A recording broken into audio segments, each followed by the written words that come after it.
Minimum ভোটারের বয়স হইতে হবে 40। এই 40 বছর বয়সের লোকগুলো যদি ভোটার হয়, ভোট সেন্টারে মারামারি হবে না। প্রথম আসেন, ভোটার কত বছর বয়স? 18 বছর বয়স না? গোড়ায় গলত তো।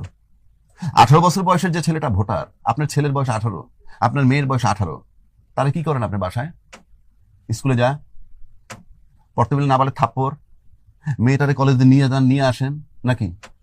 এই তো। তার সে এমপি নির্বাচনে ভোট দিবে কেমনে? কে আইন প্রণয়ন করবে বাংলাদেশে? আইন প্রণয়ন করলে রমনা থানা থেকে কে যোগ্য, এটা জানে সে? আপনি বাসাতে কয়ে দিলেন যা মা ওই জায়গায় ভোট দিস, ভোট সেন্টারে যাওয়ার পর আয়োজন করলেন এই জায়গায় না সাইডে ভোটটা দিও। ওর তো কোনো সিদ্ধান্তই নাই। আপনি এই লোকটার ভোট নিয়ে কিভাবে এমপি হন? তাহলে আপনি এক্ষেত্রে আপনার পরামর্শ? আমার পরামর্শ, খাক বা না খাক, মিনিমাম ভোটারের বয়স হইতে হবে 40। কারণটা কি? কারণ রাসূল পাক জন্মে রাসূল ছিল, নবুয়তি 40-এ। 40 হলে পরিপক্কতার চিহ্ন।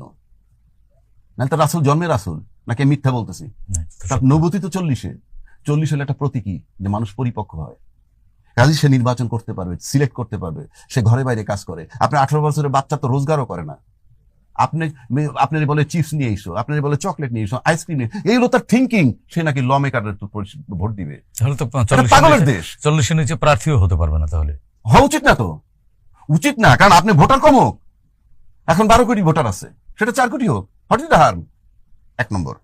2 নম্বর হলো, এই 40 বছর বয়সের লোকগুলো যদি ভোটার হয়, ভোট সেন্টারে মারামারি হবে না। 40 বছর লোক মারামারি করে না। তার মানে কি আপনি ভোটার এবং নাগরিক দুটি আলাদা করতে চাচ্ছেন? আর নাগরিক তো থাকবেই, আরে নাগরিকত্বের অসুবিধা কি? আপনার আইডি থাকবে, আপনি নাগরিক। কিন্তু আপনি ভোট সেন্টারে মারামারি কারা করে বলেন তো? বুকে হাত দেন, বুকে হাত দিয়ে বলেন কারা মারি করে? 18 থেকে 25। হ্যাঁ, 40 লোকে করে, কিশোর তরুণরাই করে। তো সরানেন থেকে ভোট সেন্টারে মারামারি হবে না, লিখে রাখেন। আবার 25 বছর বয়সে এমপি হইতে হবে, পার্লামেন্টের সংসদে। কিন্তু পৃথিবীর কোথাও কেউ এই নজির নেই। হ্যাঁ, এইবার আসেন ওই উন্নত বিশ্বের কথা বলেন তো। উন্নত বিশ্বে যখন বয়স 18, তখন কি বলে? গেট লস্ট, চলে যাও, নাকি বলে না? তোমার রোজগার তুমি করবা, তোমার লেখাপড়া তুমি করবা। সে পড়ালেখা করতে হলে এডুকেশন লোন নেয়, সেটা আপনি জানেন? এডুকেশন লোন নিয়ে বলে তুমি যখন থেকে কাজ শুরু করবা, তার থেকে পরবর্তী 30-40 বছরের শুধরাবা। উন্নত বিশ্ব।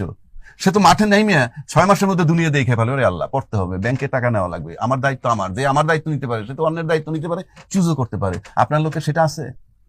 আপনাকে এই যে আমরা উন্নত বিশ্বের তুলনা দেই, হ্যাঁ, রাম ছাগলের মতো আলাপ। উন্নত বিশ্বের আপনি নিজে উন্নত না, আপনি উন্নত দেশ টানলে কি হবে? আমি সেই জন্য বললাম, এই যে 18 বছর যে পৃথিবীর যে দেশেই জানে, আমাদের এই সাবকন্টিনেন্ট ছাড়া সবাই ওয়েল এস্টাবলিশড, যার যার মতে, সুতরাং তার ক্ষমতা আছে দেওয়ার, আমার দেশের সন্তানের নাই। কাজে এটা একটা রং কনসেপ্ট। এবং এই 18 বছরের বয়সে বাচ্চাগুলো উইথড্র করেন, ভোট সেন্টারে মারামারি, মব কমে যাবে। তাহলে আপনার ওই তথ্য অনুযায়ী তো এনসিপি তাহলে রাজনীতি করতে পারবে না। হ্যাঁ, আপনি আনেন, করতে পারবেন না, অসুবিধা কি? করেন না।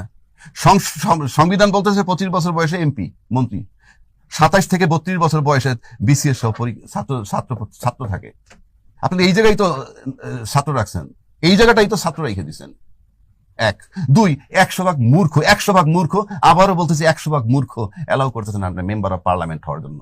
সংবিধানে বলা আছে শিক্ষাগত যোগ্যতা না। একটা মূর্খ লোক যখন এমপি হয়, রাম ছাগল সোজা বাংলায় বলে, সে যখন 10 জন সচিবের সাথে আলাপ করে, কি কথা বলবে? আপনি বলেন না, কি কথাটা বলবে? কি মমতাজ কথা বলছে আর্মি জেনারেলদের সাথে বসে, কি আলাপটা করছে? কি আপনি বলেন না, কি আলাপটা করছে? কি হাইটে যায় আমার বন্ধুর বাড়ি, এই কইছে, আর কি? আপনি বলেন না, কি কথা বলবে? আইজির সাথে কি কথা বলবে?